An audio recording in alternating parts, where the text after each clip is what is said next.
Spiderman no वे home का trailer कल सुबह लीक हो गया था और मैंने डिसाइड किया था कि मैं इसको नहीं देखूंगा। सच में नहीं देखा था क्योंकि इसके दो रीजन हैं। एक, मैं अपना एक्सपीरियंस खराब नहीं करना चाहता था क्योंकि जो ट्रेलर लीक होते हैं वो ऑफिशियली नहीं होते हैं, प्लस उनको देखने का जो एक्सपीरियंस होता है वो बिल्कुल बेकार होता है। एंड सेकंड थिंग कि मुझे पता था कि 24 घंटे के अंदर अंदर मार्वल वाले इसको ऑफिशियली लॉन्च कर देंगे, जो कि हुआ भी यही। सुबह सुबह जब मैं सो के जगह तो जगते ही मुझे पता चला कि स्पाइडरमैन नो वे होम का ट्रेलर आ गया है और इसको देखकर मैं बहुत ज्यादा खुश हूँ क्योंकि लगभग एक साल से जितनी भी रूमर्स और फैन थ्योरी निकल के आ रही थी वो लगभग 90% कंफर्म हो गई है। हाय फ्रेंड्स, मेरा नाम है दीपक और आप देख रहे हो फिल्मी कॉस्मोस। और चलो एक्सप्लोर करते हैं कि स्पाइडरमैन नो वे होम के ट्रेलर के आने के बाद ऐसी कौन कौन सी पॉसिबिलिटीज हैं जो पूरी हो सकती हैं। इस वीडियो में हम उन्हीं चीजों पे डिटेल में डिस्कस करेंगे। जैसा कि हमने देखा फार फ्रॉम होम में पीटर की आइडेंटिटी रिवील हो जाती है और उसकी वजह से पीटर पार्कर को क्या क्या प्रॉब्लम फेस करनी पड़ेगी, ये सारा कुछ हम प्रिडिक्ट कर रहे थे और यही सब कुछ हमको ट्रेलर के स्टार्ट में भी देखने को मिलता है। और वो सारा कुछ जितना भी रहता फैला होता है वो एक ही झटके में अपना गुब्बारा फुलाने वाला उसको ठीक कर देता है, आई मीन डॉक्टर स्ट्रेंज। और इससे एक अलग ही प्रॉब्लम क्रिएट हो जाती है अपने पीटर पार्कर के लिए। पूरी दुनिया की तरह एमजे भी सब कुछ भूल जाती है। इतना सब तो हम ट्रेलर में ही देख लेंगे, तू क्या नया बता रहा है वो बता। लगभग एक साल से जितने भी रूमर निकल के आ रहे थे जिसके बेस पे हम फैंस ने एक फैन थ्योरी बनाई थी कि इस वाले स्पाइडरमैन यानी नो वे होम में हमें एक नहीं तीन स्पाइडरमैन देखने को मिलेगा। सैम राइमी की टॉबी मैगवायर वाले Spiderman plus the amazing Spiderman से एंड्रयू गारफील्ड वाले स्पाइडरमैन और टॉम हॉलैंड का स्पाइडरमैन तो फिक्स है ही है। सुन के ही मजा आ रहा है ना, लेकिन इस फैन थ्योरी पे मुझे 50-50 का भरोसा था जस्ट बिकॉज कि इन तीन स्पाइडरमैन को एक साथ लेकर के आना बहुत बड़ी प्रॉब्लम हो सकती थी। लेकिन इस प्रॉब्लम का सॉल्यूशन मार्वल वालों ने निकाल दिया मल्टीवर्स का कॉन्सेप्ट ला करके, जिसे बहुत अच्छी तरह से क्रिएट किया है लोकी सीरीज ने। अब देखो स्पाइडरमैन के फैंस हर कैटेगरी में मिलेंगे, बच्चों से लेकर बूढ़ों तक, और उसमें भी अलग अलग कैटेगरीज हैं। कुछ लोगों के लिए सैम राइमी का स्पाइडरमैन सबसे ज्यादा बेस्ट है क्योंकि वो बहुत हद तक रियलिस्टिक लगता है।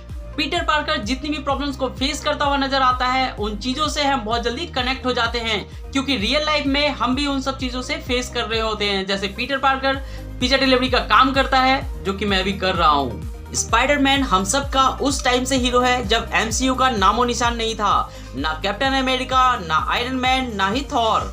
और सैम राइमी की स्पाइडरमैन थी भी बिल्कुल परफेक्ट। एक सुपर हीरो होते हुए पर भी पीटर पार्कर का स्ट्रगल, एमजे के लिए उसका प्यार, हैरी जैसा उसका दोस्त और green goblin, doctor Otto Octavius जैसे सुपर विलेन भी।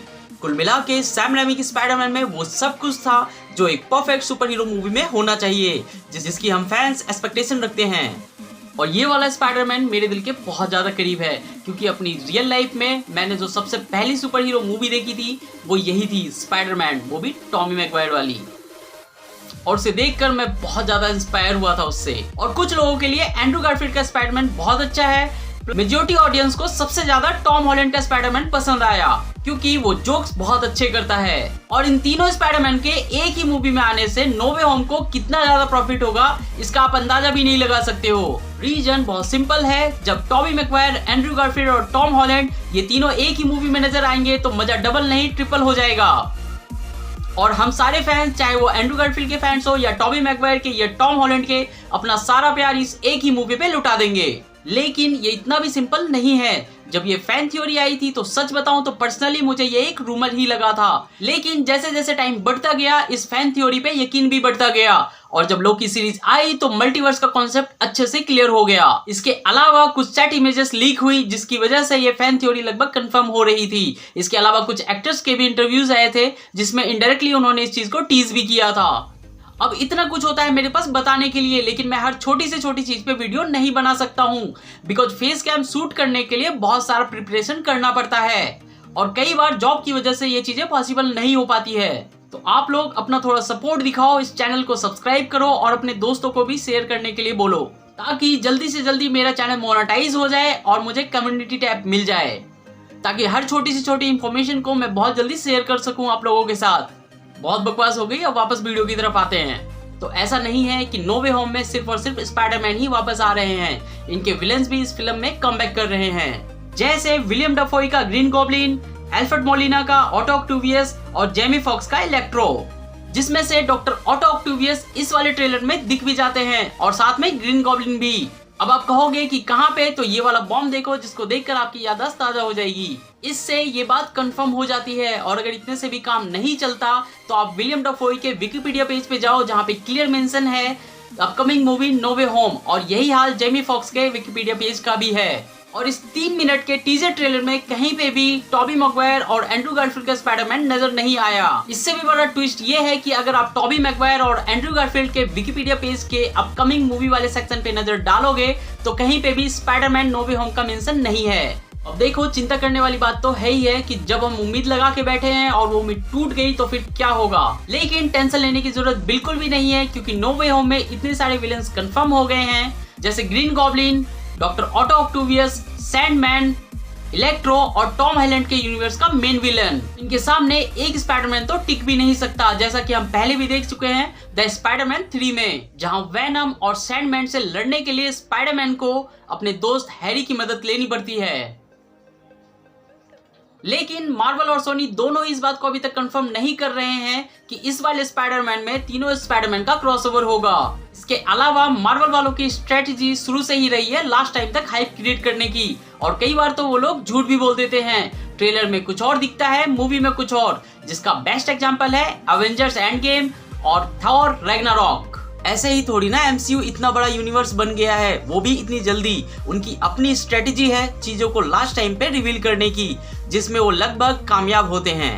अब देखो, एमसीयू इतना बड़ा यूनिवर्स है तो सब कुछ परफेक्ट तो हो ही नहीं सकता, कहीं ना कहीं कुछ चीजें तो गड़बड़ होंगी ही, जैसे कि अब हो गया स्पाइडरमैन का ट्रेलर लीक होके। लेकिन वो कहते हैं ना कि जो होता है अच्छे के लिए होता है, इस वजह से हम फैंस को स्पाइडरमैन नो वे होम का ट्रेलर बहुत जल्दी देखने को मिल गया सरप्राइजली। और एज ए फैंस मेरे लिए तो ये पार्टी टाइम है नो वे होम का ट्रेलर देखना, वो भी बिना किसी वेट के। प्लस इन तीनों स्पाइडरमैन को एक साथ देखने के लिए मैं बहुत ज्यादा एक्साइटेड हूँ, जिनका इस फिल्म में होना लगभग तय ही है। अब देखो, at the end of the day MCU है तो एक कंपनी ही जिसे प्रॉफिट चाहिए, और वो भी बहुत ज्यादा। और इन तीनों स्पाइडरमैन के एक ही मूवी में होने से इस फिल्म को कितना ज्यादा प्रॉफिट होगा ये मैं पहले ही बता चुका हूँ, जिसका एक परफेक्ट एग्जांपल है सोनी की animated movie Spiderman into the Spider-Verse. देखो, ये एक कार्टून मूवी है तो इसे हल्के में बिल्कुल भी मत लेना। इसकी स्टोरी लाइन प्लस जो मल्टीवर्स का कॉन्सेप्ट है, इन दोनों का परफेक्ट कॉम्बिनेशन है ये मूवी, जिसमें 5 से भी ज्यादा स्पाइडरमैन है और एक स्पाइडी गर्ल भी।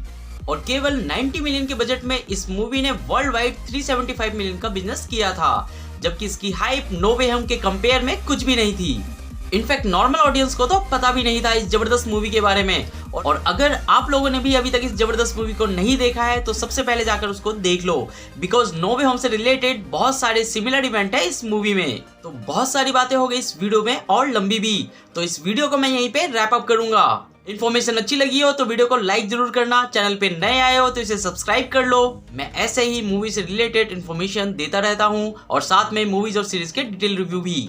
और अगर मेरा एफर्ट जस्टिफाई लगा हो तो इसे अपने दोस्तों के साथ शेयर भी कर देना। मिलता हूँ अगले रिव्यू में, तब तक के लिए बाय बाय। और हाँ, जाते जाते एक और बात कहना चाहूँगा कि हमेशा मुस्कुराते रहो, क्योंकि लाइफ बहुत छोटी है मेरे दोस्तों, और जिंदगी बहुत खूबसूरत है, फिर चाहे वो 7 सवा 7 पाउंड की हो या 100 ग्राम की। Keep smiling.